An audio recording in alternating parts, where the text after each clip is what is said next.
নমস্কাৰ, জয়প্ৰকাশ ব্লগছৰ অন্য এটা ভিডিঅ'লৈ আপোনালোক স্বাগতম। আৰু আজি আছোঁ আমাৰ ফাৰ্মত। বহুদিন ভিডিঅ' বনোৱা নাছিলোঁ কাৰণ মন চনবিলাক ভাল নহয় জুবিন দাৰ কাৰণে। আৰু এতিয়া নতুনকৈ পোৱালি আনিছোঁ, আপোনালোকে চাব পাৰে। এয়া যোৱাকালি আহিছে এই পোৱালিবিলাক। ইয়াত পূৰা 150 পোৱালি আছে আৰু ইহঁতক দানা পানী জাষ্ট দি উঠিছোঁ।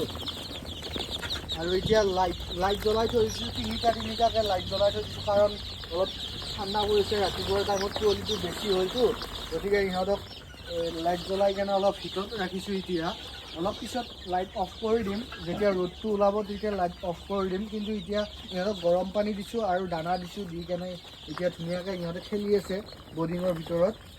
আৰু ইফালে আমাৰ আগৰ চৰাইবিলাক আছে, সেইবিলাক চৰাই আপোনালোকক দেখাই আছোঁ, আহক।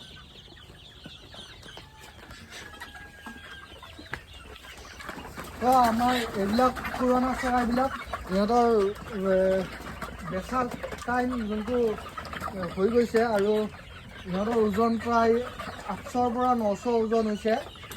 আৰু ইহঁতকো দানা পানী দিয়া হ'ল, ইহঁতেও দানা পানী খাই আছে। ইয়াত টোটেল 100 চৰাই আছে আৰু চাব পৰা আপোনাৰ ধুনীয়া এটা পৰিৱেশত আছে। ইমান লেতেৰা কৰি ৰখা নাই, ফাৰ্মখন ধুনীয়া হৈ আছে। চৰাইবিলাক এনেকৈ আছে, গতিকে বহুত মৰম লগা হৈছে। আৰু নেক্সট এটা ভিডিঅ'ত লগ পাম, গতিকে বাই বাই।